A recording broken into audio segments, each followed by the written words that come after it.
दोस्तों welcome to school गुरुजी। और मैं पीयूष सर आज पढ़ाने वाला हूं क्लास 11th का चैप्टर फर्स्ट सेट। अब ये जो चैप्टर है इसको सुपर इजी बनाने का काम मेरा, आपको सिर्फ वीडियो के साथ जुड़े रहना है। The collection of well defined object, है ना, इतना तो समझ में आ रहा है। द कलेक्शन मतलब हुआ सर, द कलेक्शन मतलब सर चीजों को एकत्रित करना, चीजों को अपने पास संगठित करना। अब वेल डिफाइंड ऑब्जेक्ट मतलब क्या है? तो बेटा वेल डिफाइंड का मतलब होता है जो बहुत अच्छे से डिफाइन किए गए हों। मतलब अगर मैं कोई चीज बोलूं कि number less then 5, natural number less then 5, अगर मैं आपसे बोलूं नेचुरल नंबर बेटा लेस देन 5, तो आप मुझसे बताओ क्या बोलोगे? 1 2 3 4 और लेस देन 5 बोला है तो 4 तक जाओगे। तो नेचुरल नंबर लेस देन 5 बोला है तो आप 1 2 3 4 बोलोगे। बेटा मैं अगर मैं बोलूं आई, मैं खुद, तो मैं भी यही बोलूंगा। अगर आप बोलोगे यू, अगर आप बोलोगे तो आप भी यही बोलोगे 1 2 3 4। बात समझ में आ रही है? अगर मैं किसी अदर पर्सन से पूछूं तो वो भी क्या बोलेगा सर? 1 2 3 4। तो ये वेल डिफाइंड है, सभी लोग एक ही बात कहेंगे। थोड़े से और एग्जाम्पल से इसी बात को समझते हैं। बिल्कुल भी चिंता मत करना, मैं आपको बहुत अच्छे से ये चीज क्लियर करने वाला हूं। Odd natural number less then 10 आपसे पूछा जाएगा बेटा, तो आप क्या कहोगे सर? 1 3 5 7 9। क्या आप यही कहोगे odd natural number less then 10? बिल्कुल सही बात। बेटा मैंने आपसे पूछा यू, मैंने बेटा एक श्याम व्यक्ति को उठाया, श्याम से पूछा, श्याम बेटा जरा बताओगे मुझे odd natural number less then 10? तो उसने भी बेटा यही बोला 1 3 5 7 9। दुनिया में मैंने पूरे वर्ल्ड से यही बात पूछी तो पूरे वर्ल्ड ने भी यही कहा बेटा 1 3 5 7 9, क्योंकि ये बेटा वेल डिफाइंड है, सभी को यही चीज पता है। क्या ये बात क्लियर है? तो हम बोलेंगे इसका आंसर होगा यस। यस, हम क्या लिखेंगे? Yes it is set because it is well defined। क्या ये बात क्लियर है? ठीक है, इसके आंसर में लिखेंगे yes it is a set because it is well defined। अच्छा, एक और चीज देखते हैं, इसी का एग्जाम्पल हम आपको वो भी बताएंगे कंपैरेटिव कि कौन से एग्जाम्पल नहीं है। तो मैं एक ऐसी लाइन खींचता हूं जिससे आपको और क्लियर होगी चीज, तो ध्यान से सुनना। जैसे मैंने लिख दिया द रिवर्स ऑफ इंडिया, ठीक है, द रिवर्स ऑफ इंडिया एक एग्जाम्पल लिया बेटा। तो मैंने जब मोहन को खड़ा किया, कोई मोहन व्यक्ति था मेरे पास, मैंने उसको खड़ा किया और मैंने पूछा बताओ बेटा मोहन रिवर्स ऑफ इंडिया, तो उसने बोला बेटा सर गंगा यमुना, ठीक है, कावेरी। इसी तरीके से उसने जितनी भी रिवर्स थी वो सारी लिखवा दी। अब मैंने बेटा सोहन से पूछा, सोहन बेटा, सोहन तुम खड़े हो जाओ, तुम बताओ। तो बेटा उसने भी यही बताया गंगा जमुना यमुना कावेरी ब्रह्मपुत्र, जितनी नदियां थीं वो सब इसने भी बता दी इंडिया में और इनने भी बता दी। क्या इसके अलावा कोई नदी बताएगा? क्या नाइल नदी बताओगे? क्या अमेज़न नदी बताओगे? नहीं, आप वही नदी बताओगे जो इंडिया में है, और ये सारी इंडिया में थी, है ना। तो इनने भी यही बताई, इनने भी यही बताई। और मैं वर्ल्ड में किसी से भी पूछूंगा, इंडिया के किसी भी व्यक्ति से पूछूं या वर्ल्ड के किसी भी व्यक्ति से पूछूं, तो इंडिया में बहने वाली नदी वो बेटा यही चीज, सेम चीज बताएंगे। तो जब ये वेल डिफाइंड है, बात क्लियर है, ये वेल डिफाइंड है। अब हम बात करते हैं एक नॉट वेल डिफाइंड की, जो वेल डिफाइंड नहीं होते, कलेक्शन होता है। तो मैंने एक एग्जांपल से समझाता हूं ये बात, देखो बहुत अच्छे से आपको मैं एक एक चीज क्लियर करने वाला हूं कि क्यों इसको सेट नहीं बोलते हैं, ठीक है। तो जैसे मैंने लिखा द बेस्ट बुक ऑफ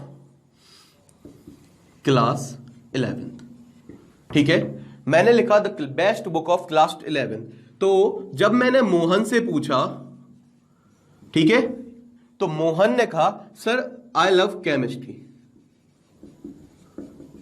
ठीक है। मैंने सोहन से पूछा, सोहन बोले सर आई लव मैथ, ठीक है। मैंने कहा राम बेटा, राम तुम बताओ, राम ने कहा फिजिक्स। ठीक है, इनके हिसाब से बेटा ये बेस्ट था, इनके हिसाब से मैथ बेस्ट थी, इनके हिसाब से फिजिक्स बेस्ट थी।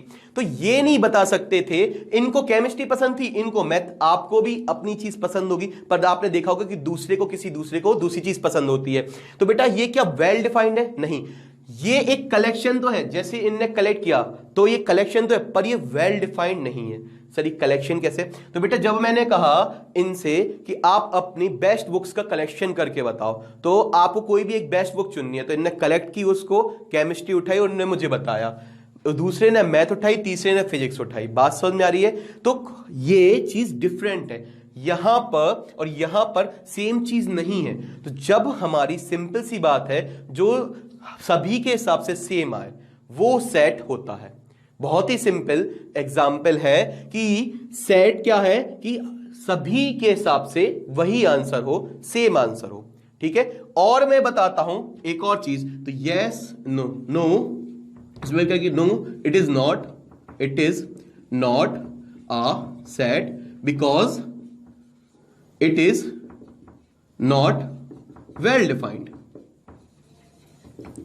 बहुत अच्छे से नहीं बताया गया।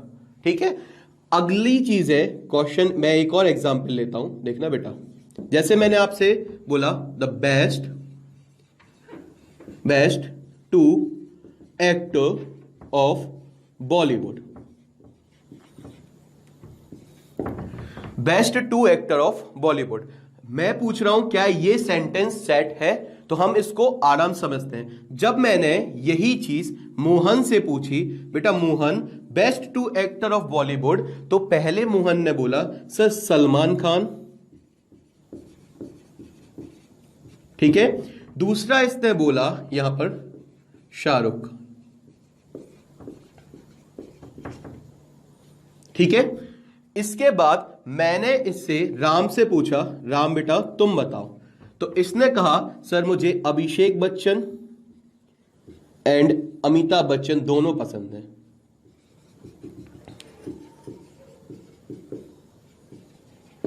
ठीक है, अच्छा मैंने इसके बाद रमन से पूछा, बेटा रमन खड़े हो जाओ और मुझे बताओ रमन तुम्हें कौन से 2 एक्टर्स बहुत पसंद हैं? तो इन्होंने कहा सर मुझे अजय देवगन, ठीक है कोई भी ले सकते हैं, है ना, और वरुण धवन, इनको वरुण धवन बहुत पसंद थे। क्या किसी ने भी 2 नाम ऐसे लिए जो सेम थे? नहीं, सबके हिसाब से अपने अपने बेस्ट होते हैं। बात समझ में आ रही? तो यहां पर हम कह सकते हैं कि ये वेल डिफाइंड नहीं है। ठीक है, तो ये सेट नहीं है। सिंपल सी बात है, जो चीज वेल डिफाइंड नहीं हो, दूसरों के हिसाब से अलग हो, वो सेट नहीं है। क्या इतना सेट में क्लियर है? मैं आपको बहुत बेसिक तरीके से और एक एक एग्जाम्पल के साथ क्लियर करूंगा। तो सर सेट क्या है? तो मैथमेटिक्स की भाषा में स्टार्ट करते हैं। देखो क्या मैंने आपको एक और चीज समझाता हूं। देखो अगर मैं एक एग्जाम्पल बोलूं तो आप मुझे थोड़ा सा बताना, मेरी थोड़ी सी मैथ कमजोर है, आप बताना। ठीक है, the vowels of English, the vowels of English alphabet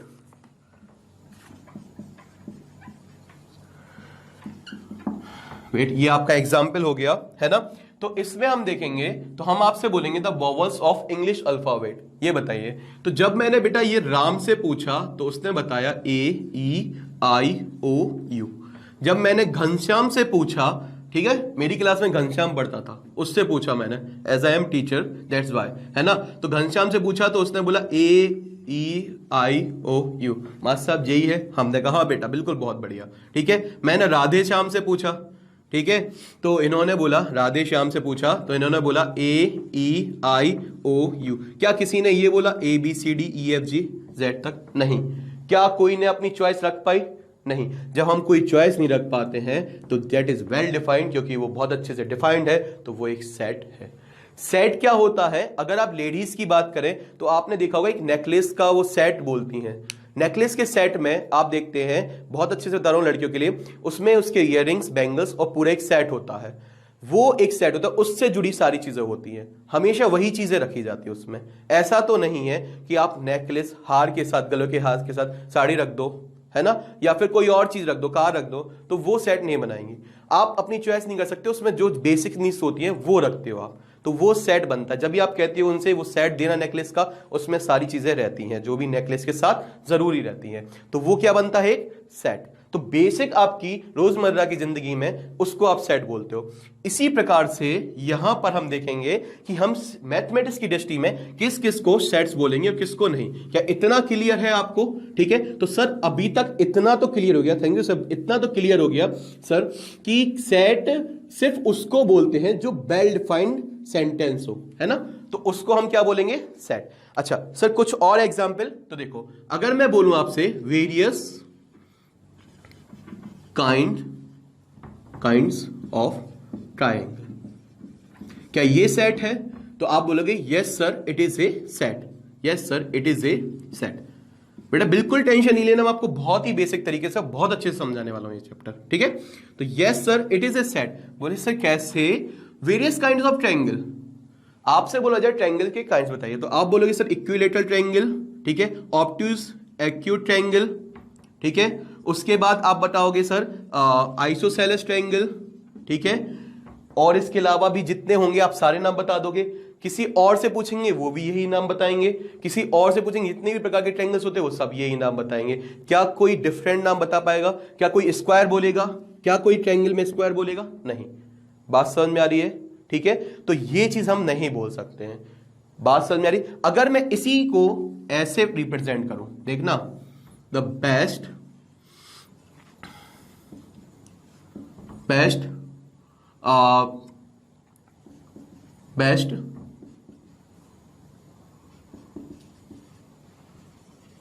triangle, या फिर हम बोले the best kind of triangle, best kind of triangle. Triangle में आपको सबसे अच्छा कौन सा लगता है? The best kind of triangle, है ना। तो आप इसमें बोलोगे सर बेस्ट कौन सा है, तो आप बोलोगे सर इक्विलेटरल मुझे सबसे अच्छा लगता है। बात कर रहा हूं एक नॉर्मली, है ना। कोई और बोलेगा सर द बेस्ट इनमें से सर आइसोसेलेस सबसे बेस्ट लगता है मुझे, ठीक है। किसी और से पूछा तो उसने बोला बेटा सर मुझे लगता है एक्यूट ट्रायंगल सबसे बेस्ट। तो बेटा यहां पर हम नहीं बता सकते हैं, हम हर चीज अपने हिसाब से अलग अलग हो जाती है। बात समझ में आ रही है? तो ये हम कहते हैं कि ये हमारा सेट नहीं है, ठीक है। सेट मतलब हमारा वेल डिफाइंड होना चाहिए, तभी हम बोलेंगे। कलेक्शन बहुत होते हैं, मैंने कलेक्शन से बताता हूं, देखो कलेक्शन करना क्या होता है, तो बात को, इस वर्ड को समझना बेटा, एक एक चीज समझाऊंगा। कलेक्शन क्यों, सिर्फ कलेक्शन को ही सेट नहीं बोलते हैं, ठीक है। तो मैंने बोला कि अपने स्टूडेंट से, क्लास में जितने भी स्टूडेंट थे, मैंने बोला 3 स्टूडेंट खड़े किए और मैंने उनसे कहा कि आप कोई भी 2 देशों के सिक्के कलेक्ट करके लाएं, ठीक है। तो उन्होंने कहा सर कोई दिक्कत नहीं, हम मिल जाएंगे सर। तो सबसे पहले उठा यहां पर जगदीश, ठीक है, जगदीश उठे, और जगदीश से जैसे ही मैंने बोला कि बेटा 2 देशों के कलेक्ट करो कॉइन, तो इन्होंने सबसे पहले तो मुझे इंडिया का दिखा दिया और दूसरा नेपाल की करेंसी दिखा दी। इजीली मिल जाते हैं, ठीक है। इन्होंने 2 चीजों की करेंसी दिखा दी, इंडिया और नेपाल, ठीक है। अब मैंने मोहन से कहा, मोहन बेटा तुमने कौन से कलेक्ट किए? तो इन्होंने कहा सर मैंने लंदन से कलेक्ट किया, और सर मैंने यहां पर एक इंडिया का रखा, ठीक है। इसके बाद मैंने राम से पूछा, राम तुम्हारे पास किस किस देश के हैं? तो इन्होंने कुछ और बताया, बांग्लादेश और भूटान, ठीक है। अब बेटा आप देखोगे बांग्लादेश और भूटान, ठीक है, तो यहां पर देखोगे इन्होंने अलग कलेक्ट किए, इन्होंने अलग कलेक्ट किए, इन्होंने अलग कलेक्ट किए। तो जब मैंने बोला इनको एक example, the collection of 2 coins of any country, ठीक है। The collection of 2 coins of any country, क्या ये सेट बनाता है? तो बेटा इसको देखो, तो जगदीश ने अलग बताया, ठीक है, मोहन ने अलग कलेक्ट किया और राम ने अलग किया। क्या ये कलेक्शन नहीं था इनके पास? इनके पास भी कलेक्शन था, इनके पास भी कलेक्शन था, और इनके पास भी कलेक्शन था, पर कलेक्शन डिफरेंट थे, इसलिए हम इसको वेल डिफाइंड नहीं बोल सकते, और वेल डिफाइंड नहीं बोल सकते तो हम इसको सेट नहीं बोल सकते, ठीक है। सर इतना समझ में आ चुका है, ठीक है। अब मेरी बात ध्यान से सुनना, एक एक चीज को क्यों बनाया गया और कैसे बनाया गया, और उसी चीज को उसका नाम क्यों दिया गया, तो मैं आपको एक एक चीज समझाऊंगा, ठीक है। तो जैसे हम बोलते थे let the father is x, ये मान लेते थे कैपिटल एक्स, यही मान लेते थे एक्स वाई, ठीक है। आपने कई एग्जाम्पल किए होंगे ऐसे लेके, हम इसको बार बार यूज नहीं करते हुए इसको यूज करते थे। इसी तरीके से बेटा सेट में बार बार डेफिनेशन को यूज ना करते हुए कुछ लेटर्स को यूज किया गया, और बेटा कौन से लेटर्स को यूज किया गया, हमेशा कैपिटल लेटर्स को। तो सेट को हमेशा कैपिटल लेटर से डिनोट किया जाता है। सर कैपिटल लेटर से मतलब क्या है, तो कैपिटल लेटर से ये मतलब है कि सॉरी बेटा, है ना, तो सेट को हमेशा कैपिटल लेटर से डिनोट किया जाता है। तो सिंबल्स की बात करें, सिंबल्स की बात करें तो सिंबल्स में देखेंगे कि सेट को हम देखें तो सिंबल्स में सेट को हमेशा ए बी सी डी और जेड तक आप कोई भी सिंबल ले लो, लेकिन वो हमेशा कैसा होना चाहिए बेटा, कैपिटल। एक बात याद रखना, ठीक है, कैपिटल होना चाहिए। क्या इतना क्लियर है, ठीक है। तो कैपिटल लेटर से डिनोट किया जाता है, बात समझ में आ रही। जैसे हमने लिखा the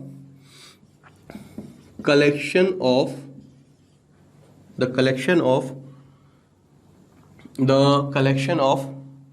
numbers, the collection of even numbers less than 8, ठीक है।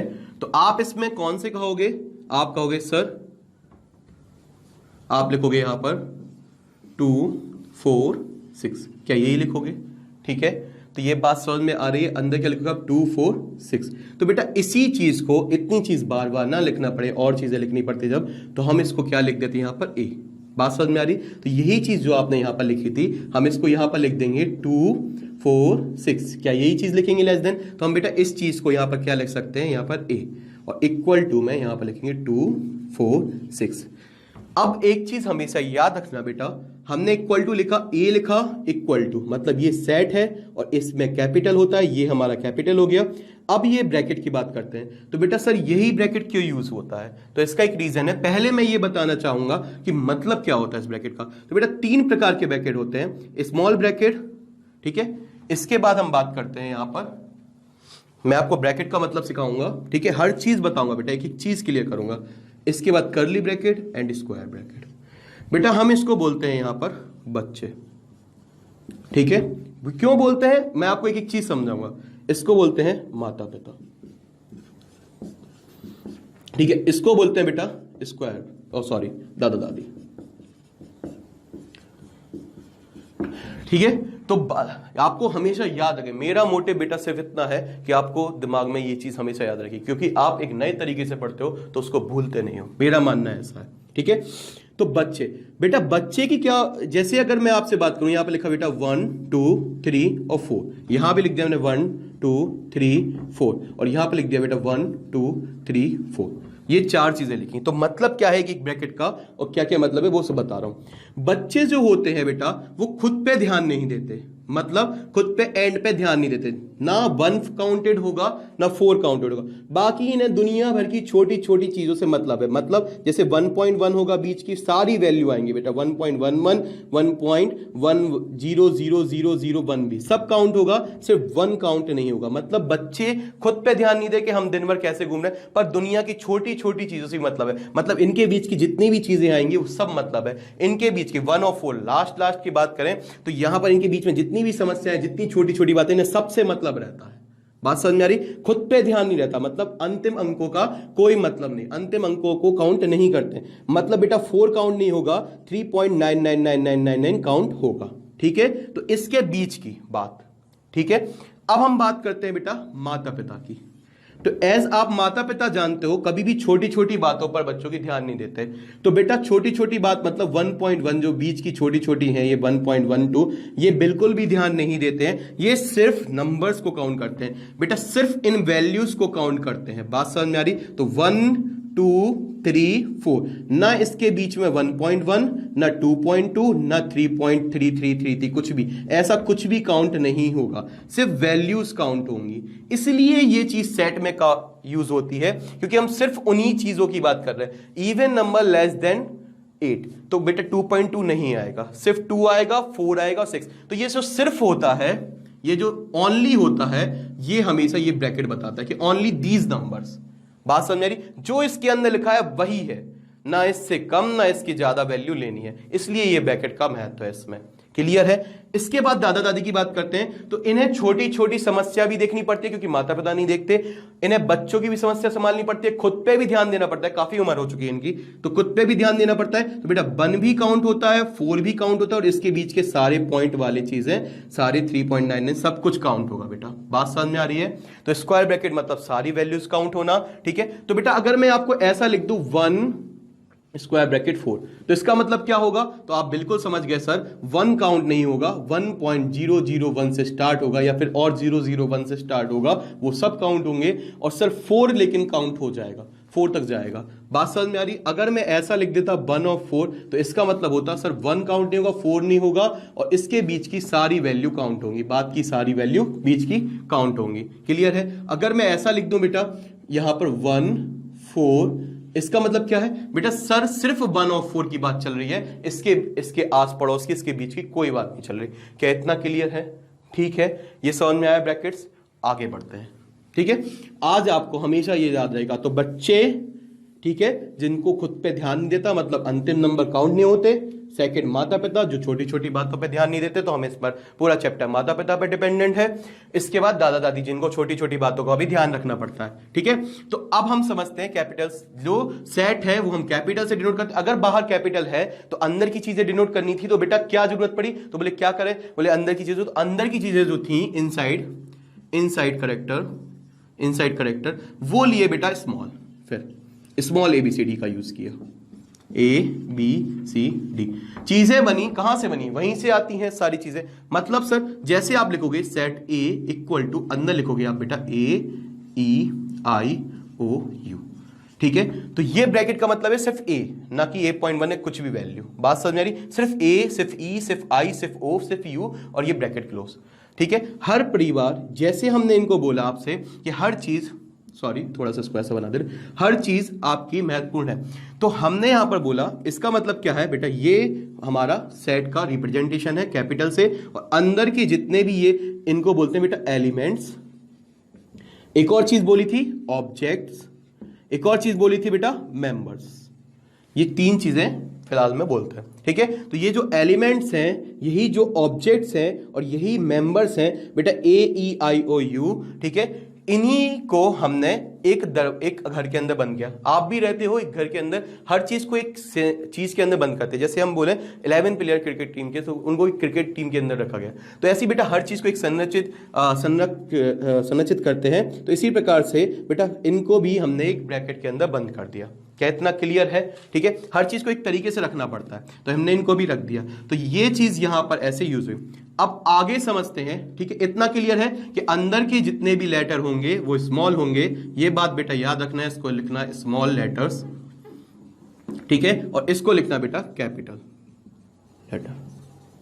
ठीक है, स्मॉल लेटर और कैपिटल लेटर का यूज होता है। क्या इतना क्लियर? मैं आपको एक एक चीज बताऊंगा जिससे आपको बिल्कुल भी गलती नहीं होगी। ठीक है, अब हम आगे बढ़ते हैं इसी चीज में। ठीक है, अगली जो चीज थी मैं बता रहा हूं रिप्रेजेंटेशन। अब क्या हुआ, जब सेट चैप्टर बना तो रिप्रेजेंट करने के कई तरीके हैं। तो 2 व्यक्तियों में काफी बहस छिड़ी। सबसे पहले अब क्या हुआ कि 2 तरीके से समझना क्यों बहस छिड़ी और क्यों इनके नाम आए। तो सबसे पहले देखो, एक ही चीज को कैसे लिखा जाता था? A इक्वल टू, हम लिख सकते थे यहां पर, एक जनों ने इस तरीके से लिखा X such that X is the collection of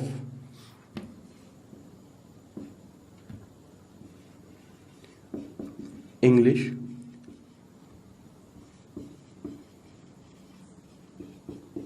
alphabets। ठीक है, X is the collection of English alphabets। ठीक है, तो एक थोड़ा सा सही लगता है।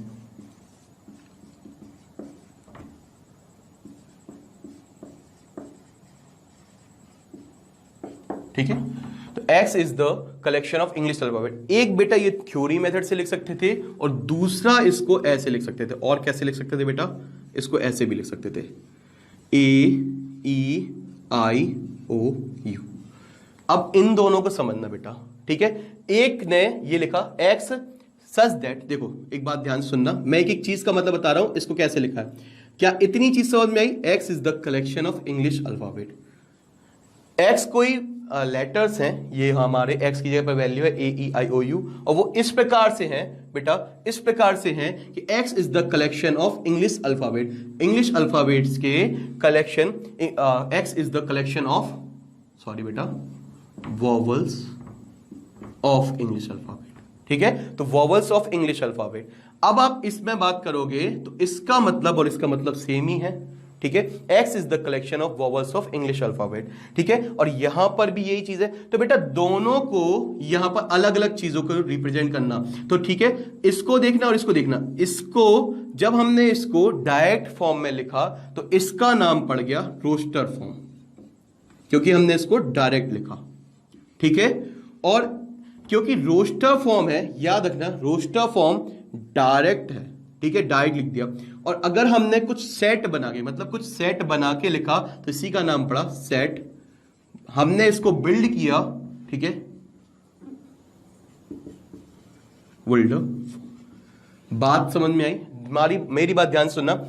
रोस्टर फॉर्म डायरेक्ट फॉर्म है, हमने डायरेक्ट लिख दिया। और सेट बिल्डर फॉर्म मतलब एक सेट बनाया, ये सेट है एक प्रकार से। आप बोलोगे, कोई भी बोलेगा तो यही चीज लिखेंगे जो इसमें लिखा है रोस्टर फॉर्म में। और बिल्डर मतलब बिल्ड किया एक सेंटेंस, फॉर्म। बात समझ में आ रही? इसीलिए इसका नाम पड़ा सेट बिल्डर फॉर्म, ठीक है। अब हम इसकी बात समझते हैं। दोनों के बीच में ये था। अब सेट बिल्डर फॉर्म से बोला गया भाई आपने ये लिख दिया, अच्छी बात है, आपने काफी बड़ा लिख दिया, तो इसका मतलब तो समझाइए। तो बेटा इसका मतलब समझना है ना, एक एक चीज मतलब समझाऊंगा। ये हो गया आपका, ठीक है, रिप्रेजेंटेशन या फिर आपका symbol of set, symbol of set, ठीक है। इक्वल टू, ठीक है, इक्वल टू आपका एक बराबर हो गया। इसके बाद ध्यान सुनना, द सेट ऑफ ऑल, इसका मतलब क्या होता है? द सेट ऑफ ऑल, ठीक है। एक्स को एक्स ही लिखते हैं, ठीक है, ये एक्स आ गया यहां पर, ठीक है। The set of all x, इसका मतलब अंदर का जितने भी चीजें हैं, set of all, set of all, अंदर की जितनी भी चीजें हैं, set of all things. X की जब हम थिंग्स बोले तो सेट ऑफ ऑल थिंग्स अंदर लिखी हुई हैं, ठीक है। तो इसको बोलते हैं the set of all x. फिर इसके बाद सेमी को, ये इसको बोलते हैं, पैरेंथेसिस को देखना, ना सेमी को, इसको बोलते हैं set of all x such that, क्या बोलते हैं? Such that, set of all x such that x is the collection of English alphabet. यहां पर बात समझ में, तो इसको क्या बोलते हैं? या the set of all x, और इसको क्या बोलते हैं? Such that. क्या इतना क्लियर है? ठीक है, the set of all x. बेटा इसको और इसको लिखने का तरीका सीखो। सबसे पहले यहां पर मैं मिटा रहा हूं, देखना मैंने यहां पर लिखा a इक्वल टू ए, समझना इसको और इसको फॉर्म को, IOU। देखना कैसे, अब इस चीज को देखना और इस चीज को देखना। इससे मैं वापस ये बनाता हूं सेट बिल्डर फॉर्म, AEIOU। ये क्या है बेटा? ये हमारे collection of vowels of English alphabet है, ठीक है। वीडियो से जुड़े रहना, मैं आपको एक एक चीज समझाऊंगा। तो देखो AEIOU collection of vowels of English alphabet है। तो यहां पर हमने लिख दिया ये एक्स की जगह एक्स लिख दिया। एक्स मतलब ए भी हो सकता है, X1 X2 कुछ भी हो सकते हैं, AEIOU। ये इस प्रकार से लिखना है सच दैट, आपको यहां पर वैल्यू डालनी है इसकी जगह पर। इसकी जगह पर आप लिख सकते हो AEIOU सच दैट। ये बात समझ आ रही? ये लिखना है, पर ये जो लिखना है एक्स, आपको एक्स मतलब इनमें से आप कुछ भी लिख सकते हो एक्स के स्थान पर वो किस प्रकार से लिखना है? इस प्रकार से लिखना है सच दैट कि एक्स हमेशा, बात तो बतानी पड़ेगी, एक्स की जगह आप कुछ भी लिख सकते हो। फिर तो अगर आप सिर्फ एक्स लिख दोगे, बेटा एक एक चीज बताऊंगा क्यों, सिर्फ एक्स लिख दोगे तो इसका मतलब क्या हो जाएगा?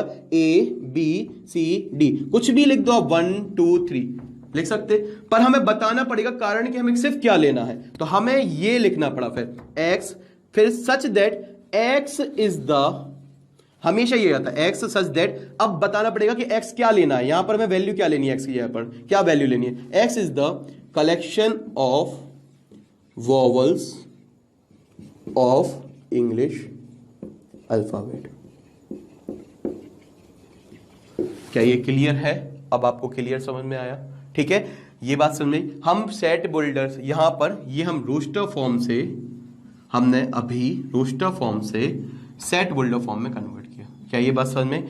अभी और कोई दिक्कत नहीं, मैं और आगे अच्छे से समझाऊंगा। मैंने लिखा A इक्वल टू 1 2 3, ठीक है। तो इसके अंदर आप ऐसे लिख लो 1 1 1 1 2 2 3 3।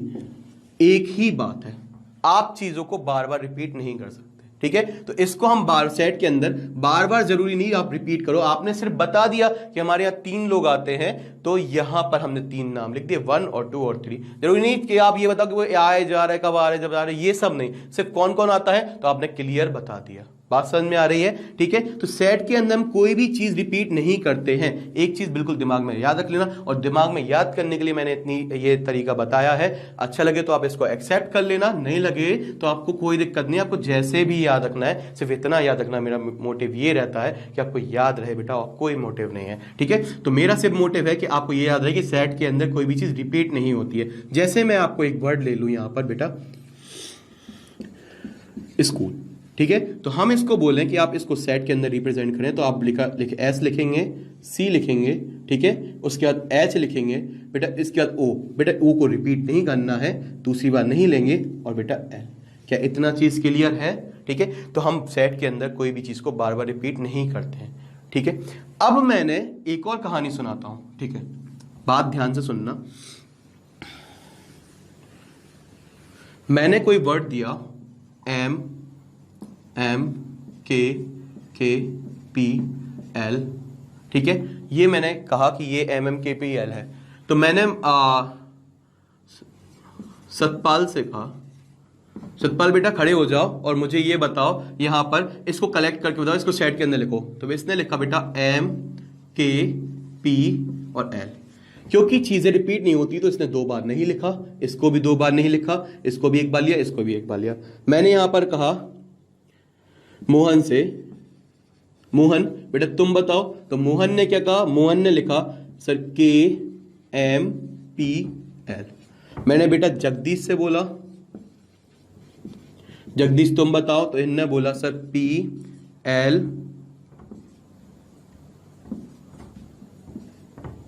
PLM और K, ठीक है। तो बेटा अब मेरी बात ध्यान से सुनो, ये भी सही था, ये भी सही था, ये भी सही था। क्या कोई चीज गलत थी? क्या इन्होंने गलत लिखे? नहीं लिखे। क्या इन्होंने सिर्फ इतना किया कि अपनी जगह को यहां वहां लिख दिया? तो क्या ये गलत थे? नहीं, इन्होंने भी सही कलेक्शन किया। आपसे बोला जाए आप 4 देशों के कॉइन कलेक्ट करो, आपने सबसे पहले मुझे बता दिया, आपने बोला सर नंबर 1 आपने बोला कि सर मैंने इंडिया का कलेक्ट किया और बांग्लादेश का कलेक्ट किया।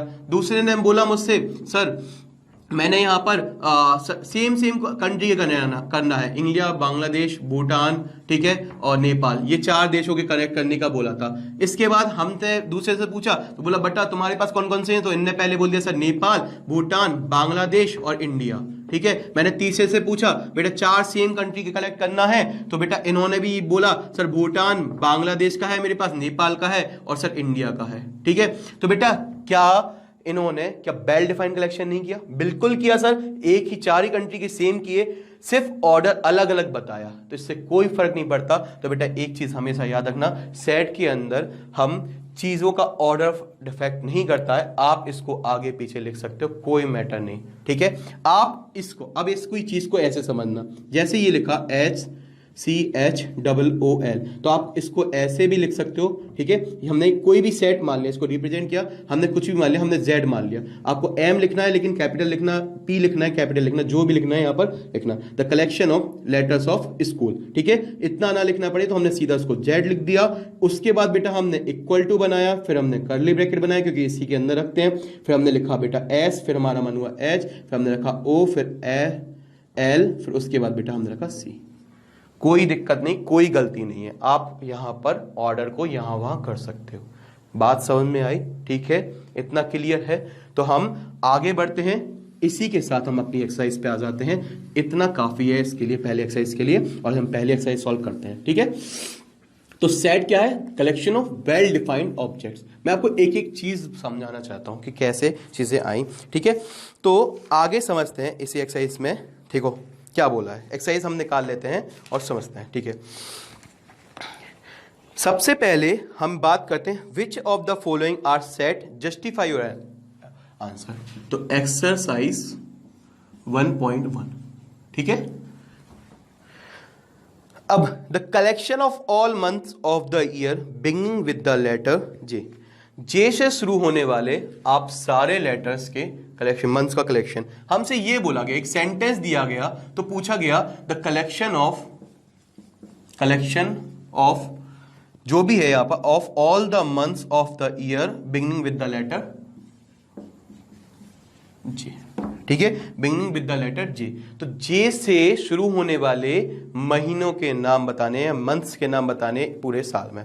तो आई थिंक हमने आपसे पूछा, मैंने मोहन से पूछा, तो मोहन ने मुझसे बोला सर जनवरी, ठीक है, उसके बाद,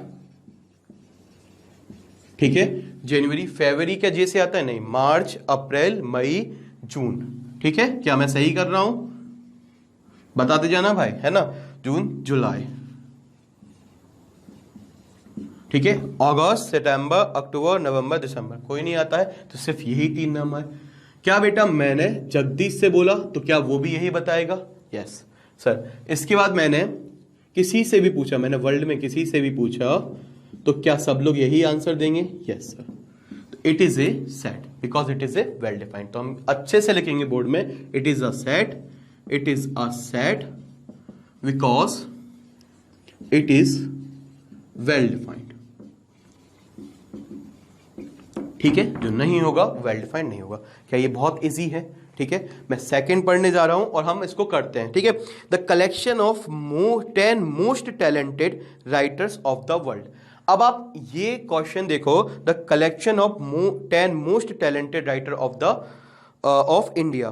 तो 10 मोस्ट टैलेंटेड राइटर्स की बात की गई इंडिया के, तो किसी ने बेटा हमसे ये बोला कि मुंशी प्रेमचंद, किसी ने बोला हमें सर अकबर जो भी है नाम वो बहुत पसंद है, वो अच्छा लिखते हैं, ठीक है। और किसी ने बोला सर मुझे चेतन भगत बहुत पसंद है, ठीक है। किसी ने बोला कि चेतन भगत के जो थी वो थे वो भी बहुत पसंद है। इसके अलावा किसी ने कोई और नाम लिया। तो बेटा हमने टैलेंट के बाद बेस्ड ये क्वेश्चन पूछा है। तो किसी को किसी चीज में टैलेंट पसंद है, किसी को किसी चीज में, किसी को नॉवेल्स में पसंद है, किसी को बुक्स में पसंद है, किसी को उपन्यास टाइप में पसंद है। तो हम 10 मोस्ट टैलेंटेड राइटर्स नहीं निकाल सकते। बात समझ रही? आपके हिसाब से 10 लोग अलग होंगे, हमने किसी वृद्ध व्यक्ति से या किसी बूढ़े व्यक्ति से पूछा तो उनकी सोच अलग होगी। आपके हिसाब से आपको नॉवेल्स, जो क्रेजी नॉवेल्स वगैरह रहते हैं, आपको जितनी भी चीजें हैं वो पसंद होंगी। लड़कियों के हिसाब से पूछे तो जो गृह शोभा लिखती हैं, मनोरमा लिखती हैं, उनके हिसाब से वो होगा, ठीक है। तो इस हिसाब से हम कह रहे हैं कि चीजों को 10 मोस्ट टैलेंटेड हम नहीं पता कर सकते, तो ये सेट नहीं है। A team of 11 best cricket batsman of the world. तो अगर हम वर्ल्ड में 11 team of 11 best cricket batsman of the world, तो अगर हम पूरे दुनिया से 11 बेस्ट बैट्समैन क्रिकेट में कलेक्ट करें तो हम इसमें इसको सेट नहीं बोल सकते, क्योंकि अगर मैं अपनी पसंद से बताऊं तो मुझे सचिन, सहवाग और राहुल द्रविड़ और धोनी इनके नाम याद आते हैं। अगर मैं आईसीआईसीआई के हिसाब से देखूं या किसी के हिसाब से देखूं तो उन्हें ऑस्ट्रेलिया फिर किसी भी कंट्री के बहुत पसंद आएंगे, ठीक है। कोई नाम लेगा, कोई व्यक्ति कोई नाम लेगा। तो हम इसमें 10 मोस्ट बेस्ट क्रिकेट बैट्समैन का नाम नहीं जोड़ सकते वर्ल्ड से, ठीक है। तो ये सेट नहीं है, क्योंकि हम इसमें नहीं बता सकते 11 बेस्ट क्रिकेट बैट्समैन वर्ल्ड के कौन है, ठीक है। सबके हिसाब से अपने अपने बैट्समैन होते हैं। The collection of all boys in your class, ठीक है। The collection of all boys of your class या इन योर क्लास। आपकी क्लास में कितने बॉयज हैं उनका कलेक्शन। तो आप आराम से कर सकते हो। आपसे पूछा जाए कि आपकी क्लास में कितने बच्चे हैं तो आप आराम से बता दोगे। आपके किसी मित्र से पूछा जाए क्लास के ही, वो आराम से बता देगा। आराम से आपके टीचर से पूछा जाए तो वो पूरे 39 स्टूडेंट्स होंगे तो 39 स्टूडेंट्स के नाम दे देंगे। तो क्या आप भी वही बताओगे, टीचर भी वही बताएगा, क्योंकि आपकी क्लास में जितने बच्चे हैं वो पूछे गए हैं। तो ये आपका आराम से एक सेट है, क्योंकि ये वेल डिफाइंड है, वही 39 स्टूडेंट जो आपकी क्लास में है। ठीक है। The collection of all natural number less then 100। तो नेचुरल नंबर लेस देन 100 तो 1 से 99 आ जाएंगे। ठीक है। तो हम यहां पर लिखेंगे the collection of all natural number, the collection of all natural number less then 100। तो इस चीज को आप लिखोगे, यस हमने मान लिया z, तो z इक्वल टू हमने यहां पर लिख दिया 1 2, हमेशा कर्ली ब्रैकेट के अंदर 1 2 3 और ये कहां तक जाएगा 99 तक, क्योंकि लेस देन 100 बोला है। तो collection of natural number less then 100, तो ये हमारा yes it is a set, सब लोग यही लिखेंगे। ठीक है। तो ये सेट है। आगे बढ़ते हैं। The collection of novels written by writer Munshi Premchand. तो मुंशी प्रेमचंद के द्वारा जितनी भी नोवेल्स लिखी गई हैं उनका कलेक्शन। तो बेटा आपसे पूछा जाए तो आप भी वही बताओगे, मुंशी प्रेमचंद की जितनी भी नॉवेल्स हैं। बेटा किसी साहित्यकार से भी पूछ लिया जाए कि आप बताइए मुंशी प्रेमचंद की नॉवेल्स कौन कौन सी हैं, तो वो भी वही बताएंगे। कोई भी जानने वाला व्यक्ति जो उनको फॉलो करता है वो आराम से उनके नॉवेल्स को बता सकता है, तो वही चीज बताई जाएंगी। ऐसा नहीं है कि जो उन्होंने नहीं लिखा वो बताएंगे। तो ये वेल डिफाइंड है। ठीक है। The collection of all even integers. तो collection of all even integers, तो आप बोलोगे yes sir it is a set, क्योंकि हम जब इसको लिखेंगे इवन इंटीजर्स तो हमने यहां पर z लिखा और इक्वल टू में लिख दिया, तो अंदर क्या लिखेंगे collection of all even integers. ठीक है। तो हमने यहां पर लिखा collection of all even integers, तो हमसे पॉजिटिव नेगेटिव नहीं बोला है, तो हम बोल सकते हैं इवन इंटीजर्स। तो यहाँ पर 2 4 6 आपको जो लिखना है वो लिख दो, लेकिन बात वही है कि सब लोग वही लिखेंगे जो ये है। ठीक है। कोई भी अलग नहीं लिखेगा। Yes it is a set because it is well defined. क्या है बात समझ में आ रही है? अगला बोलते हैं a collection of question in this chapter. इस चैप्टर में आपसे बोला जाए जैसे ये चैप्टर है सेट, इसमें कितने क्वेश्चन है, तो आप बताओगे कि सर 24 क्वेश्चन है। किसी से पूछा जाए आपकी क्लास के बच्चे से इस चैप्टर में कितने क्वेश्चन है, तो आप बोलोगे सर 24 क्वेश्चन है। और किसी से पूछा जाए तो बोलेंगे सर टोटल 24 क्वेश्चन है। सभी लोग एक ही चीज बताएंगे। तो ये एक वेल डिफाइंड है और ये सेट है। A collection of most dangerous animal of the world. ठीक है। A collection of most dangerous animal of the world. तो आपके हिसाब से अगर मैं कहूं तो मोस्ट डेंजरस आप नहीं बता सकते हो कि कौन सा सबसे ज्यादा खतरनाक है। ठीक है। आपने कई बार शेर को भी मात देते हुए देखा होगा। हाथी जब पागल हो जाते हैं तो शेर को मात देते हैं, तो उस समय हाथी सबसे खतरनाक होता है। कभी कभी आपने देखा होगा गैंडे जो रहते हैं वो इतने ज्यादा खुखा हो जाते हैं कि वो शेर मेरे को तो वैसे ही खदेड़ देते हैं।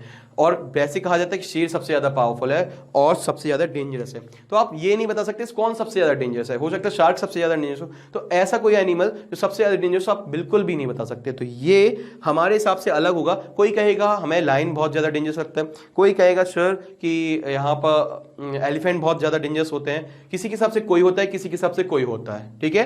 तो हम इसमें नहीं बता सकते। तो it is not a set because it is not well defined. ठीक है। अब हम क्वेश्चन नंबर 2 पे आते हैं।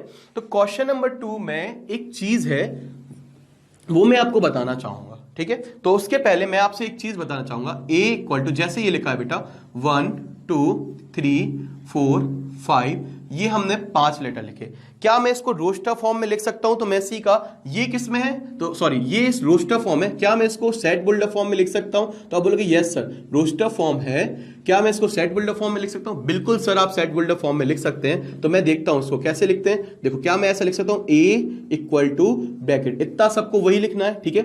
x सच दैट अब हमें ये वैल्यू लिखनी है, ये पांचों वैल्यू x की जगह पर आ सकती हैं, पर हमें कौन सी यही 5 लेनी है। ऐसा नहीं हम अगर सिर्फ इतना लिख के छोड़ देंगे तो इसका मतलब कुछ भी आप ले सकते हो। तो हम लिखेंगे x इज सच दैट, आपको x इस तरीके से लेना है। x is the collection of natural number less than 6। क्या इतना क्लियर है? क्या ये चीज और ये चीज एक जैसी ही लिखी है? अब आप मजबूर हो गए सिर्फ 1 2 3 4 5 लिखने के लिए। तो collection of natural number less than 6, तो आप सिर्फ यहां पर 1 2 3 5 ही पुट करोगे, इसलिए ये लिखा जाता है साथ में। ठीक है, तो ये क्यों लिखा जाता है अब आप समझ गए होंगे। ठीक है, x इज सच दैट, इस प्रकार से कि आपको हमेशा लेस देन 6 लिखना है। अब आपकी यहां पर वैल्यू फिक्स हो गई कि आप 1 2 3 4 5 ही लिख सकते हो। क्या इतना क्लियर है? ठीक है, अब मैं आपको जो बताने वाला था, इसके बाद यहां पर बिलोंग्स और नॉट बिलोंग्स एक ऑप्शन आता है। तो बेटा ये यहां पर बिलोंग्स का साइन होता है, ये बिलोंग्स टू, ठीक है, और यहां पर इसका मतलब होता है नॉट बिलोंग। ये काट दिया तो नॉट बिलोंग। इसका मतलब क्या होता है बेटा, इसको समझना, बिलोंग्स टू और नॉट बिलोंग्स टू। ठीक है, अब इसका मतलब है जैसे मैंने यहां पर लिखा 6, क्या 6 इसमें है? तो 6 ए को बिलोंग नहीं करता है, 6 कोई है ही नहीं इसके अंदर, तो 6 नॉट बिलोंग्स टू ए। पर मैं ये कह सकता हूं 5 बिलोंग्स टू ए, 5 ए से बिलोंग करता है। ठीक है, क्या मैं ऐसे लिख सकता हूं 3 बिलोंग्स टू ए? ठीक है, क्या 1 बिलोंग्स टू ए? क्या ये चीज क्लियर है? तो जितनी भी चीजें सेट के अंदर हैं वो बिलोंग करती हैं, और जितनी चीज नहीं है वो नहीं बिलोंग करती हैं ए से, तो इसको साइन को डिनोट करते हैं। तो ये सेकंड क्वेश्चन है, इसमें देखते हैं, समझते हैं। ठीक है, और क्लियर हो जाएगा क्वेश्चन से समझते हैं। ठीक है, सेकंड क्वेश्चन में बोला है लेट a इक्वल टू 1 2 3 4 5 6। तो a की वैल्यू दी थी बेटा 1 2 3 4 5 6। बहुत ही इजी है, कुछ भी नहीं करना, सिर्फ आपको साइन बनाना है। तो पहला लिखा था 5 डॉट डॉट ए, तो आपको खुद पता है कि 5 इसमें है तो क्या करेगा, बिलोंग करेगा। बहुत इजी है, आप आई होप कर लोगे। मैं इसमें सीधा आता हूं यहां पर 6th वाले पे। तो हमसे बोला 10 dot dot dot dot A, क्या ये 10 इसमें है? 10 इसमें है? नहीं है, तो सिंपल नहीं है। क्लियर है, बहुत ही इजी है। सेकंड क्वेश्चन आप कर लोगे आराम से, मुझे भरोसा है आप पर। ठीक है, आगे बढ़ते हैं क्वेश्चन नंबर 3 पर। तो क्वेश्चन नंबर 3 देखते हैं। ठीक है, क्वेश्चन नंबर 3 में क्या बोला है, write the following set in roster form.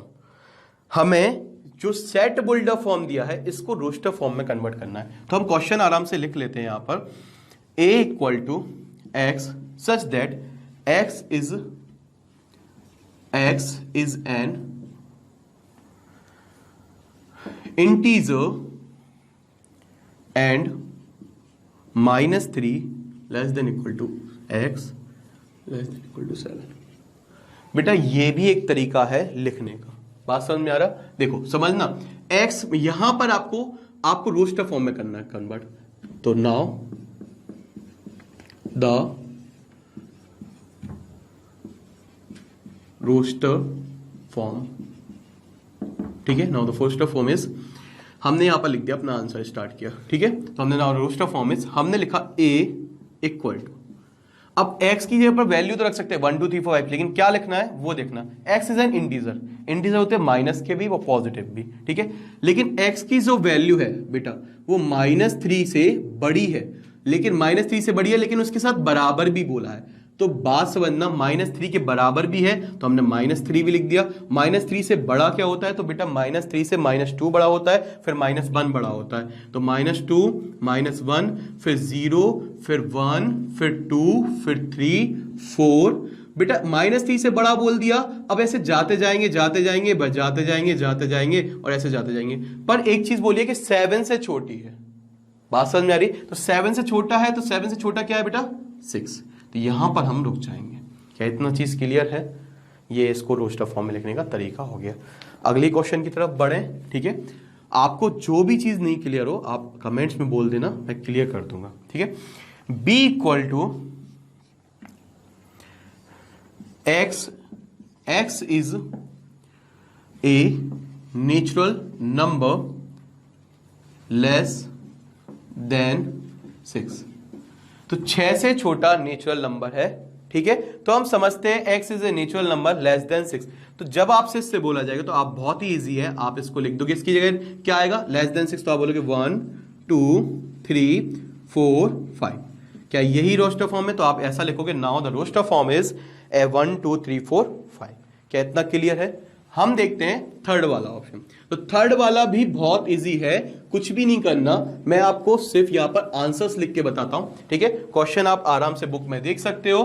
Third वाला जो है उसमें बोला है c equal to x such that x is a 2 digit natural number such that the sum of its digit is 8। तो हमें 2 डिजिट का ऐसा नंबर लेना है जिसका सम, जिन डिजिट्स का सम 8 हो। जैसे मैं बात करूं, अगर मैं बोलूं आप 2 डिजिट का कोई भी ऐसा नंबर बताइए, 2 डिजिट का ऐसा नंबर बताइए जिसका दोनों डिजिट को अगर सम कर दिया जाए तो 8 आ जाए, तो आप सबसे बोलोगे सर 08। क्या 08 2 डिजिट नंबर है? नहीं, this is single digit number. तो आप कहां से स्टार्ट करोगे? सर ऐसे 2 डिजिट, तो मेरे हिसाब से सर सबसे पहले आप बोलोगे सर, पहले हम सेट को मान लेते हैं सर, कुछ भी मान लेते हैं। तो हमने मान लिया इस बार क्यू इक्वल टू, हमने बात की क्यू इक्वल टू, तो हमने यहां पर लिख दिया सबसे पहला डिजिट का नंबर 17, क्योंकि आप 1 को और 7 को जब भी जोड़ोगे तो हमेशा क्या मिलेगा बेटा? 8। क्या ये बात क्लियर है? अगला देखना ध्यान से बेटा, इसको बढ़ाते जाओ और इसको कम करते जाओ। 2 और इसको कम करोगे तो 6, फिर इसको बढ़ाओ तो 3 और इसको कम करो तो यहां पर 5। इनका सम हमेशा 8 होगा। इसके बाद बेटा इसको फिर बढ़ाओ 4, इसको कम कर दो 4। इसके बाद इसको बढ़ाओ 5 3, फिर उसके बाद अगला क्या आएगा? 5 3 के बाद 4, इसके बाद क्या आएगा? 5, इसको बढ़ाते जाओ तो यह आ जाएगा 6 और इसको आ जाएगा 2। इसके बाद क्या आएगा? इसको बढ़ाओ तो 7 और 1। बेटा अब बात ध्यान से सुनना, इसको और बढ़ाएंगे तो 8 और 0, ये भी आ जाएगा, क्योंकि 80 is 2 digit number but 08 is not 2 digit number. तो ये इसका आंसर हो गया। बहुत ही सिंपल था, हमने क्यू मान लिया, या फिर आपको पी मानना हो, कैपिटल कुछ भी मान सकते हो। ये इसका रोस्टर फॉर्म का एग्जाम्पल हो गया। अगला हम बात करेंगे d equal to x is a prime number which is divisor of 60। तो जो हमारा फोर्थ वाला है इसको हम देखेंगे रोस्टर फॉर्म में। तो d यहां पर हमने बोल दिया, जैसे यहां पर ऑलरेडी दिया है c, तो आप c लिख सकते हैं, कोई दिक्कत नहीं, आप जो चाहे वो लिखते हैं, ठीक है। d equal to x is such that x is a prime number which is divisor of 60। तो प्राइम नंबर डिवाइजर ऑफ 60, तो प्राइम नंबर की बात करूंगा, प्राइम नंबर, तो प्राइम नंबर कौन कौन से होते हैं? ठीक है, तो आप बोलोगे सर प्राइम नंबर 2 3, यहां पर 5 7, फिर इसके बाद 11 13 17 19 23 और इसके बाद ऐसे चलते जाते हैं। बात समझ में आ रही? सबसे स्मॉलेस्ट प्राइम नंबर क्या होता है? 2, और ओनली इवन प्राइम नंबर भी है। मतलब आप आगे देखो तो आपको एक भी इवन संख्या नहीं मिलेगी, सिर्फ यही मिलेगी। तो सर प्राइम नंबर, सर समझिए कैसे जाए कि यही प्राइम नंबर होते हैं। इसकी एक छोटी सी ट्रिक है, 2 मिनट देख लो, ठीक है, आप कभी जीवन में नहीं बोलोगे। तो प्राइम नंबर के लिए मैं हमेशा बोलता हूं, मेरी हमेशा याद रखना ट्रिक, बच्चे 2 ही अच्छे। ये जो ट्रिक है ये याद रखना, बच्चे 2 ही अच्छे, ना 2 से कम, ना कम ना ज्यादा, ना कम ना ज्यादा। एक बात हमेशा याद रखना।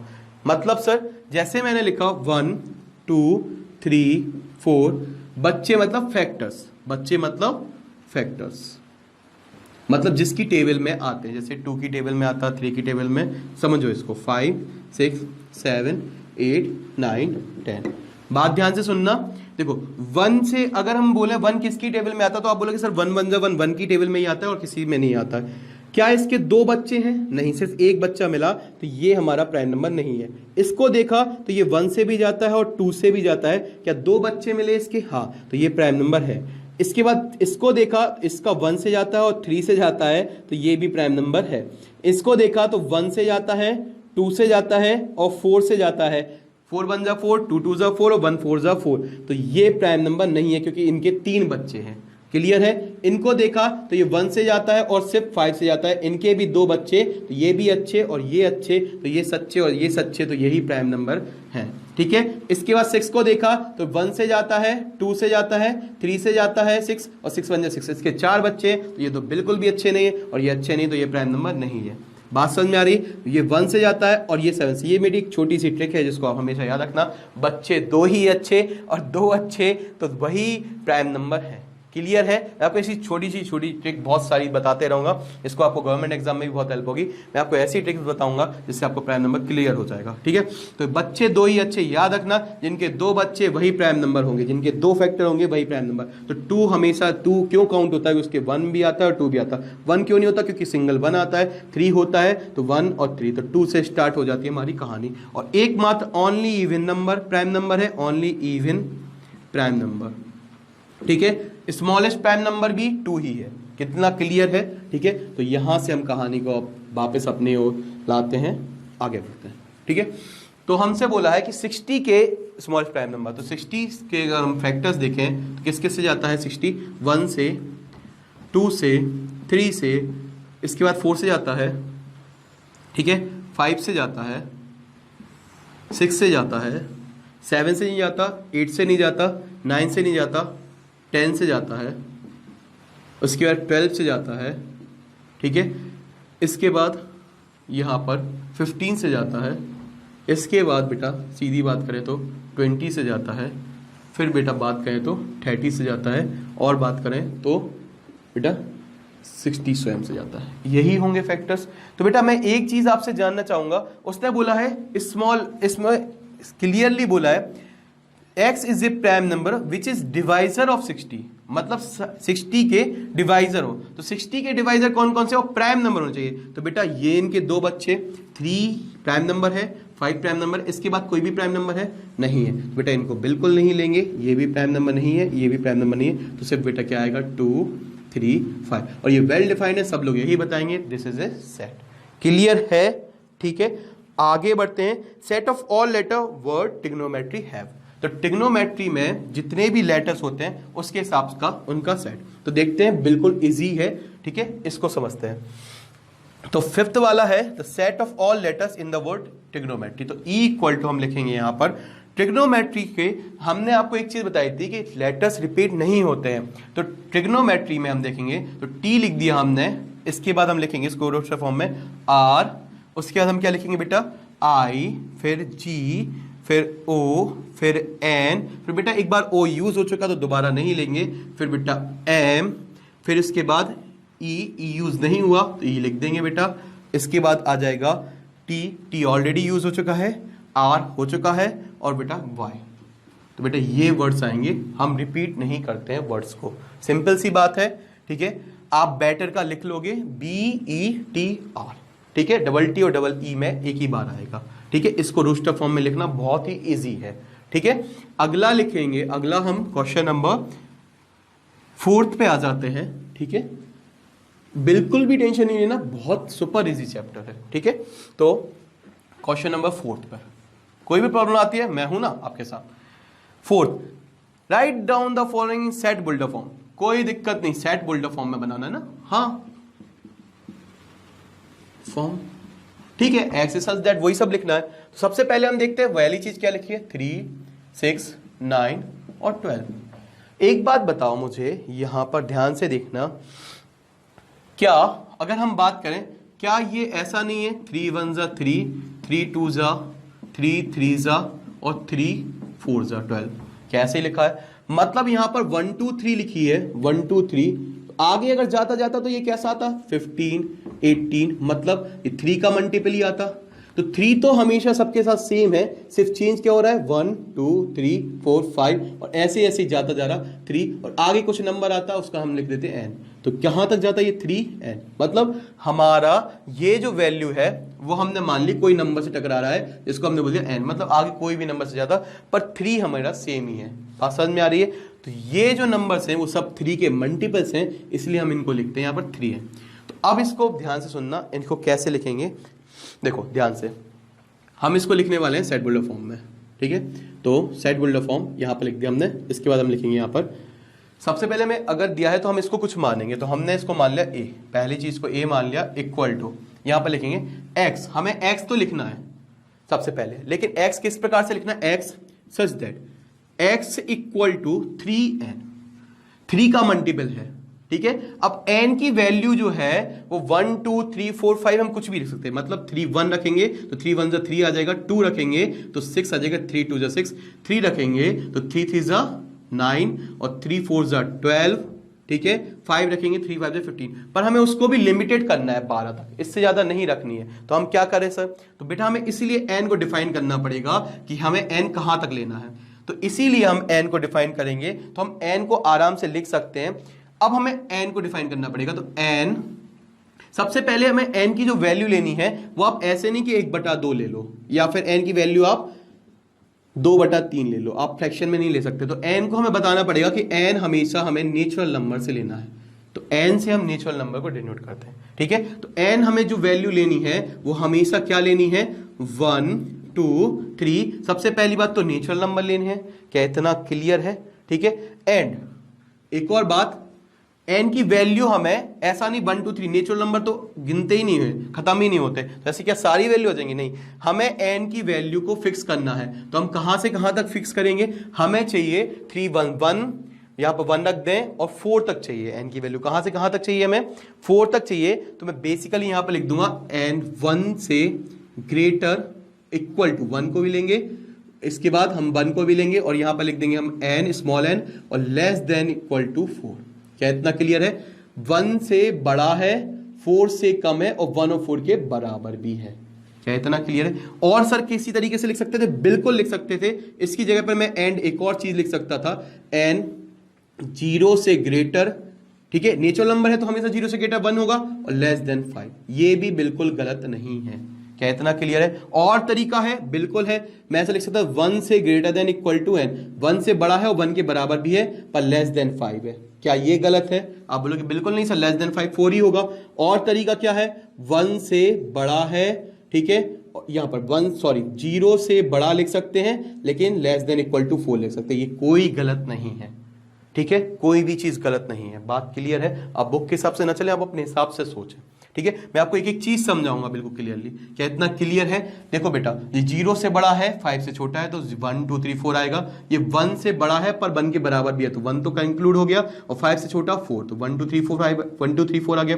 0 से बड़ा 1 होगा, 1 2 3 और 4 भी जाएगा क्योंकि बराबर है। क्लियर है। आगे बढ़ते हैं, ठीक है। अब हम देखते हैं सेकंड वाला, ठीक है। सेकंड वाला देखते हैं आराम से। सेकंड वाले में बोला है 2 4 8, ठीक है, 16 32, ठीक है। सेम चीज है।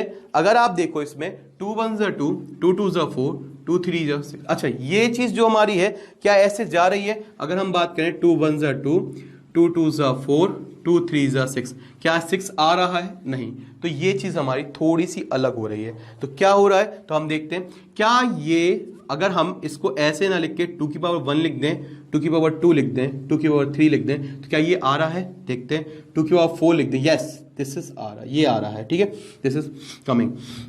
तो 2 की पावर 1 मतलब 1, ठीक है, 2, ये 2 की पावर 2 होता है 4, 2 की पावर 3 होता है बेटा 2 इंटू 3 बार इंटू का इंटू 2 2 4 2 8। क्लियर है। 2 का इंटू 4 बार तो 16 आ जाएगा, बिल्कुल आ रहा है। तो बेटा क्या ये ऐसे ही नहीं जा रहा था, अगर आगे जाता तो ये कोई नंबर आता, उसका नंबर होता 2 की पावर n, ठीक है। बहुत ही इजी है, हमें सिर्फ ये फाइंड करना है कि ये कहां जा रहा है, तो उसको हम n लिख देते हैं और n को हम डिफाइन कर देते हैं, ठीक है। तो हम इसको आराम से समझते हैं। हमने इसको लिखा, फिर से वही कोई हमने नाम दे दिया इस बार, b equal to x such that x is, इतना लिख दिया, क्लियर, x इज द, ठीक है, या फिर ऐसे नहीं, सिर्फ इतना लिख दो, x इक्वल टू 2 की power n where n belongs to natural number. इतना क्लियर है। n को तो नेचुरल नंबर होना ही चाहिए, 1 2 3 नहीं, तो आप 1/2 ले लो, 1/3 ले लो, तो हमें सिर्फ नेचुरल नंबर ही लेने हैं, ठीक है।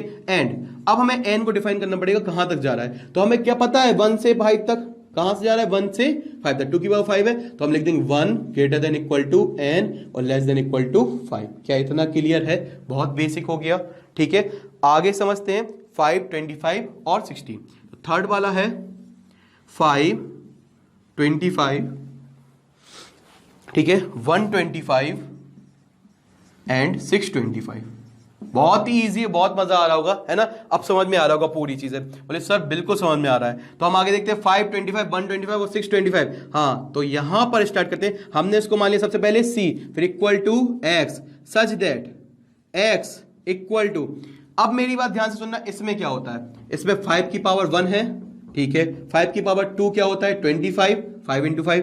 5 की पावर 3 125, मतलब 5 की पावर 4 होता होगा 625। यस सर, 25 इंटू 25 625, 5 बार 5 का इंटू करोगे 625, मतलब ये आगे जाता तो 5 की पावर कोई नंबर आता वो होता n, मतलब 5 की पावर n है, तो x इक्वल टू 5 की पावर n।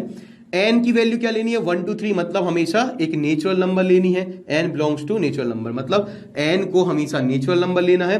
इसके बाद एंड, लेकिन l की वैल्यू भी फिक्स करनी है ना बेटा, कि नेचुरल नंबर लेना है तो नेचुरल नंबर कहां तक लेना है, सिर्फ 4 तक, तो 1 greater than equal to n less than equal to 4।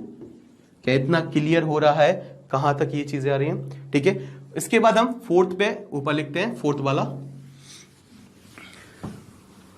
ठीक है, कोई भी डाउट है आगे क्लियर हो जाएगा, आप वीडियो को रिवर्स करके पीछे करके आराम से देख सकते हो। ठीक है, फोर्थ वाला जो है, फोर्थ वाले में बोला है 2 4 6 और ये जाता जा रहा है, तो आप इसमें बेसिक डेफिनेशन लिख सकते हो। तो इसमें आप बहुत ही सिंपल है, आप लिख दोगे यहां पर d equal to such that x is the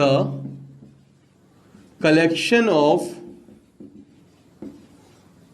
even number, x is the collection of even numbers 2 4 6 8। Clear है, बहुत ही इजी है सर। और कोई तरीका है? बिल्कुल है, मैं आपको दिखाता हूं, बुक में हो चाहे नहीं हो आप सीखें। देखो x सच दैट, अब यहां पर देखो क्या ये 2 1 जा नहीं है, 2 2 जा नहीं है, 2 फिक्स है, 2 3 जा 6 है, 2 4 जा है, तो अगला नंबर क्या होता है 2 इंटू n। क्या ये बात समझ में आ रही? अगर आगे बढ़ता तो यही तो चेंज हो रहा है, यही तो बढ़ रहा है, बाकी 2 फिक्स है तो 2 फिक्स होता और अगला आगे कोई नंबर आ जाता तो वो क्या होता n। तो हम ऐसे लिख सकते हैं, तो हम इसको लिखेंगे x इक्वल टू 2 है। क्या इतना क्लियर है? ठीक है, आगे समझते हैं, such that n belongs to natural number. क्या इतना क्लियर है? एंड अब हमारी जो n की वैल्यू है वो है सारी, तो हम सारी ही ले रहे हैं, तो हम इसमें जरूरत नहीं है आप n को डिफाइन करो कि कहां से कहां तक है। जब n की वैल्यू ही सारी ही लेनी है 1 से लेके, तो बस यहां तक खत्म हो गया, आगे हमें डिफाइन ही नहीं करना, तो हम इसको इतना बंद कर देंगे। x इक्वल टू n और n की सारी वैल्यू हमें नेचुरल नंबर सारी ही रखनी है, कोई रुकना ही नहीं है, डॉट डॉट है तो हम रुकेंगे ही नहीं, हमें डिफाइन ही नहीं करना आगे कि हमें रोकना है। जब हमें रोकना पड़ता तब हम बताते हैं कि यहां से यहां तक लेना है, जब नहीं लेना है तो हम सारी वैल्यू लिख सकते हैं, तो इतना ही हो जाएगा आंसर। क्या इतना क्लियर है? ठीक है, आगे बढ़ते हैं फिफ्थ क्वेश्चन पे। ठीक है, आपको बहुत इजी लगेगा, आप टेंशन मत लेना, है ना, बहुत ही इजी तरीके से समझाऊंगा। ठीक है, अगर अच्छा लगे तो लाइक जरूर करें, जिससे आपको और सब्सक्राइब करें, जिससे आपको और भी वीडियोस मिलते रहें, और स्कूल गुरुजी को बहुत सारा शेयर करें, है ना। आगे समझते हैं फिफ्थ पे।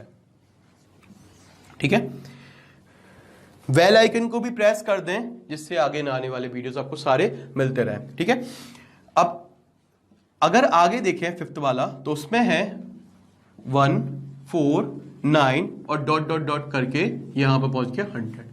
तो अगर मैं इसको देखूं तो सर मैं यहां पर देखूं तो इसको सेट बिल्डर फॉर्म में लिखना है, तो पहले हम थोड़ा समझ लेते हैं। क्या ये 1 का स्क्वायर नहीं है? क्या ये 2 का स्क्वायर है? ये 3 का स्क्वायर है, आगे 4 का स्क्वायर होगा, आगे 9 के बाद 16 आएगा, और ऐसे ऐसे जाते जाते ये 10 का स्क्वायर है। क्या ये बात समझ में आ रही? तो बेटा क्या अगर मैं बोलूं कोई नंबर, तो यहां पर नीचे वाले नंबर चेंज हो रहे हैं, तो कोई नंबर नीचे का आएगा पर 2 फिक्स रहेगा, तो ये n स्क्वायर है एक तरीके से।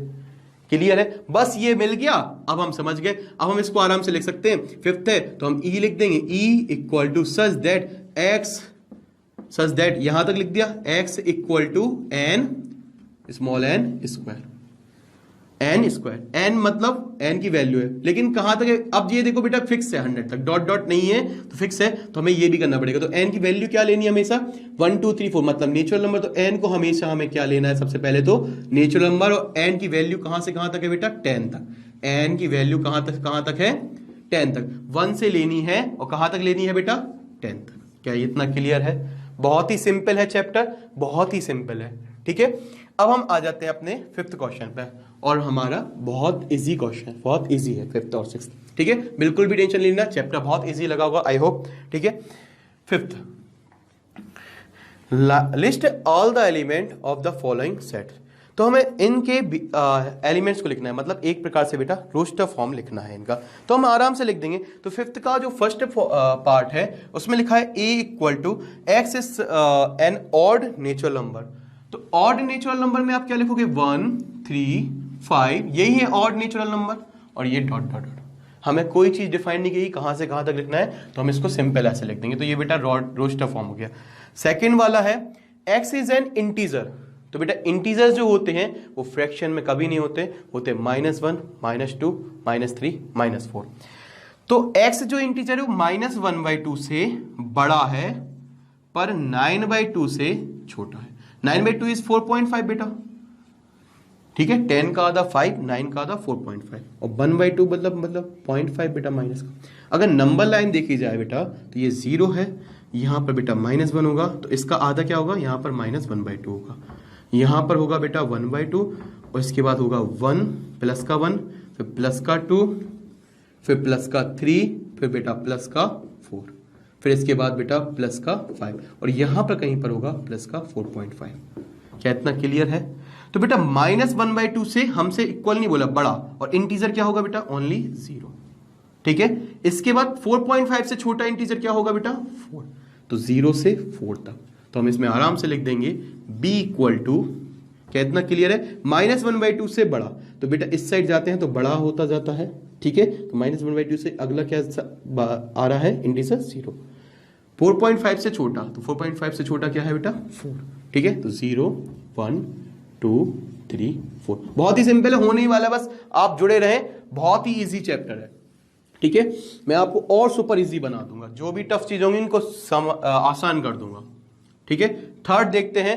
थर्ड में है, यहां पर हमसे बोला है, यहां पर x is an integer x² less than equal to 4। तो बेटा एक चीज याद रखना, देखो यहां पर x² less than equal to 4, तो x इस प्रकार से इंटीजर है कि x² less than equal to 4। तो ऐसी कौन कौन सी वैल्यू हो सकती हैं जिससे हमें 4x² लेस देन 4। तो क्या मैं इसको यहां पर, मेरी बात ध्यान से सुनना, यहां पर x अगर हम स्क्वायर करें तो लेस देन 4, तो हम किन किन चीजों का स्क्वायर करें तो हमें 4 के बराबर, 4 से इक्वल टू मिल सकते हैं। तो अगर मैं आपसे बात करूं x की वो वैल्यू लेनी है, x की वो वैल्यू लेनी है जिनका स्क्वायर करने पर 4 या 4 से बड़ा है, तो हमने सबसे पहले x इक्वल टू 1 रखा। तो 1 का स्क्वायर क्या हमारा 4 से कम आ रहा है, यस, तो 1 हम लिख सकते हैं, ठीक है। इसके बाद हमने लिया 2 का स्क्वायर लिया, तो ये 4 के बराबर भी है। 2 का स्क्वायर कितना है बेटा, 4 के बराबर भी आ रहा है, 4 से कम बोला नहीं है तो बराबर आ रहा है, तो हम इसको भी इंक्लूड कर सकते हैं। बेटा मैंने अब ली वैल्यू 3, ध्यान से सुनना, x इक्वल टू लिया 3 पुट किया तो क्या होता है, 3 का square less than equal to 4, मतलब 9 लेस देन इक्वल टू 4। क्या 9 4 से छोटा है, नहीं, तो ये गलत हो जाता, तो 3 नहीं आएगा। और भी अधिक वैल्यू लेंगे तो वो नहीं आएंगे, तो अब हम माइनस की तरफ बढ़ेंगे, ठीक है। हम माइनस को भी चेक करेंगे। अब -1 का स्क्वायर करेंगे तो बेटा -1 का जब स्क्वायर करते हैं तो वो पॉजिटिव हो जाता, तो ये पॉजिटिव 1 आ जाएगा और ये बिल्कुल सही है, 1 हमेशा 4 से लेस होता है, तो ये भी -1 इंक्लूड हो जाएगा। आगे समझते हैं, -2 लेते हैं बेटा, -2 का स्क्वायर करेंगे, कोई भी नेगेटिव चीज का स्क्वायर हमेशा पॉजिटिव होता है, तो बेटा 4 आ जाएगा। तो बेटा ये कम नहीं, हम यहाँ पर इक्वल टू की वजह से हम इसको इंक्लूड कर सकते हैं, 4 = 4, तो -2 भी आ जाएगा। -3 का स्क्वायर बेटा 9 हो जाएगा और वही चीज गलत हो जाएगी, तो बेटा ये 4 वैल्यू पॉसिबल है और ये बात आंसर है। क्या इतना क्लियर है? एक और चीज समझना, टीचर्स बता देते हैं कि बेटा इसको याद कर लो, x² लेस देन कैसे आता है, तो ये भी समझ लो, x² less than equal to 2 का स्क्वायर, ठीक है। क्या मैं ऐसे लिख सकता हूं, क्या कोई प्रॉब्लम है, ठीक है। x² is less than equal to 2। तो अब मेरी बात ध्यान से सुनना, हमने यहां पर 2 तरीके से लिख सकते थे इसको, x² less than equal to -2 का स्क्वायर। क्या इतना क्लियर है? 2 तरीके से, चाहे हम इसको ऐसे लिख देते, ठीक है, 2 का स्क्वायर तब भी 4 होता, चाहे हम इसको लिख सकते थे -2 का स्क्वायर तब भी ये 4 होता। क्या इन 2 तरीकों से ही लिख सकते हैं, ठीक है, तो एक ही चीज है। अब जब हम स्क्वायर हटाएंगे पॉजिटिव होगा तो बेटा ये निशान वैसे ही होगा, तो ये सेम आता है। नेगेटिव होता है तो साइन पलट जाता है बेटा, x यहां से ये साइन पलट जाएगा और ये आ जाएगा -2, मतलब x की वैल्यू -2 से बड़ी रहेगी और बराबर रहेगी और +2 से छोटी रहेगी। एक चीज हमेशा याद रखना, माइनस साइन में ये चीज पलट जाती है स्क्वायर में, ठीक है, इतनी चीज हमेशा याद रखना। ये एक और तरीका है, अगर आपको पहले वाला समझ में आया तो आप बहुत अच्छे से उसको समझ सकते हैं। सिर्फ इतनी सी बात कर रहा हूं, मन में एक और चीज समझो, जैसे मैंने लिख दिया x² = 9, तो आप क्या करोगे सर, x² इक्वल टू, ये तो -3 का स्क्वायर हो सकता है और x² इक्वल टू +3 का स्क्वायर हो सकता है। तो ये एक प्रॉपर्टी होती है बेटा, माइनस जब हम स्क्वायर से स्क्वायर हटाएंगे तो ये चीज हमारी x² less than equal to 9। या फिर हम इसी को ऐसे ही लिखते हैं x square less than equal to 9, less than equal to 9, less than equal to. तो बेटा इसकी जब हम स्क्वायर हटाते हैं तो ये यहाँ पर चेंज हो जाता है, माइनस के केस में ये चेंज हो जाता है और ये -3 आ जाता है। ठीक है, प्लस के चेंज में चेंज नहीं होता, स्क्वायर इजीली हट जाता है। ठीक है, आगे समझाऊंगा, मैं एक एक चीज बताऊंगा ऐसा क्यों होता है, आराम से समझाऊंगा। ठीक है, इस चैप्टर में इतना ही यूज है, सिर्फ इतना याद कर लो, मैं एक एक चीज को समझाऊंगा, आप टेंशन मत लेना। ठीक है, अब हम समझते हैं ऐसा क्यों होता है। आपको इसको टेबल, एक अच्छे टेबल से माध्यम से बताऊंगा कि ऐसा क्यों होता है। ठीक है, तो आपको बहुत इजी लगेगा। आगे समझते हैं इसी को। ठीक है, तो इसमें हमने 4 वैल्यू रखी, -1, -2, 2 और 1। क्या इतना क्लियर है? अगला देखते हैं letter in the word loyal. तो हम देखते हैं यहां पर डी इज द फोर्थ वाला देखते हैं, D equal to x is a letter in the word loyal. तो आप लिख दोगे LOY। एल दोबारा रिपीट नहीं होगा, सिंपल है। X is a month of year not having 31 days. ठीक है, अगला जो 5th है उसमें बोला x is the month of year, वह साल का वह मंथ जिसमें 31 डेज, हमारे 31 डेज क्या बोला है हमसे, 31 डेज नहीं होते हैं। तो 31 डेज ऐसे किस किस में नहीं होते हैं? तो आप देखो, आप बचपन में ऐसे ही करते थे ना, हम लोग तो ऐसे ही करते थे। जनवरी जो उठे हुए हैं वो 31 है और जो नीचे हैं वो 31 से कम है। तो देखो जनवरी फरवरी नीचे है तो फरवरी आ जाएगा। ठीक है, तो आप इसमें आराम से कर लोगे। ठीक है, ई वाला है तो आप यहाँ पर लिख दोगे फरवरी। ठीक है, इसके बाद आप क्या लिखोगे आराम से आगे, अप्रैल। ठीक है, जनवरी फरवरी मार्च अप्रैल। ठीक है, इसके बाद जनवरी फरवरी अप्रैल मार्च, देखो जनवरी फरवरी मार्च अप्रैल मई जून, इसका जून आ जाता है। ठीक है, फिर जुलाई अगस्त सितंबर। ठीक है, इसके बाद हम बात करते हैं अक्टूबर। ठीक है, ऊपर है नवंबर। ठीक है, तो अगला है, ठीक है, ये हमारे जो 31 डेज से लास्ट मंथ का कलेक्शन है। क्लियर है? आगे हम बात करते हैं यहां से 6th वाले की। ठीक है, x is A consonant in the English alphabet which precedes के।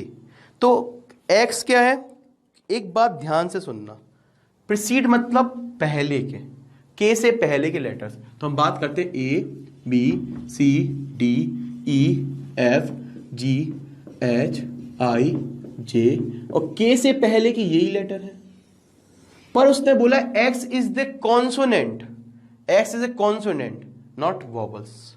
तो हमें वोवल्स को नहीं लेना है। तो वोवल्स कौन कौन से हैं? A E I। क्या ये बात समझ में आ रही है? तो हमें सिर्फ वही लेने हैं। तो ये बहुत इजी है, F equal to B C D, इसमें सिर्फ कॉन्सोनेंट लिए हैं F G H J, simple हो गया। ठीक है, तो हमारा J क्लियर है, हमें सिर्फ वही लेने हैं जो हमारा सेट है। अब हम बात करते हैं 6th की। ठीक है, तो क्वेश्चन नंबर 6 में मिसमैच करना है तो हम सबसे देखते हैं 1 2 3 6। तो बगल में लिखा है x is a prime number and A divisor of 6। तो 6 का डिवाइजर हम इनको सॉल्व कर लेते हैं थोड़ा सा, तो बहुत इजी हो जाएगा ये 6th वाला क्वेश्चन। देखो, ठीक है, तो सबसे पहली चीज बोलिए A वाला जो है उसमें है x is a prime number and divisor of 6। तो प्राइम नंबर भी है और 6 का डिवाइजर भी है। तो 1 से जाता है, 2 से जाता है, 3 से जाता है, 6 से। तो प्राइम नंबर कौन कौन से है जो 6 के डिवाइजर 2 और 3। तो ऐसे ऑप्शन कौन से जिसमें 2 और 3 हो? सेकंड वाला। तो ए का जो है वो क्या है? सेकंड। ठीक है, अगला देखते हैं, x is an odd natural number less then 10। तो जो बी वाला है x is an odd natural number less then 10। तो लेस देन 10 से आपको पता है कि 1 3 5 7 और 9, odd natural number less then 10 यही है। ठीक है, तो इसका हमें मिल जाएगा 4th वाला, बहुत ही इजी है। ठीक है, बाकी यहां पर आप देखो x is a natural number divisor of 6। तो x नेचुरल नंबर है और डिवाइजर ऑफ 6 है। 6 का डिवाइजर तो आप बोलोगे सर 1 2 नेचुरल नंबर 3, ठीक है, और 6। तो ये हमारा ऑप्शन नंबर ए हो जाएगा, फर्स्ट वाला। ठीक है, और इसके बाद हम डी 4th की बात करते हैं। तो डी वाला x is a letter of the word mathematics. तो बेटा आपको पता है 3rd वाला है, क्योंकि हमें रिपीट नहीं करना है, इसका आराम से आप समझ जाओगे 3rd। ठीक है, चलिए, आपको आई होप वीडियो बहुत अच्छा लगा होगा। अगर अच्छा लगे और समझ में आया हो तो आप इसको लाइक करें, सब्सक्राइब करें और हमें बहुत प्रमोट करें और दोस्तों को जरूर शेयर करें। ठीक है, स्कूल गुरुजी को आपका बहुत बहुत सपोर्ट चाहिए और आप इसको बहुत आगे बढ़ाएं। ठीक है, bye bye, see you, thank you.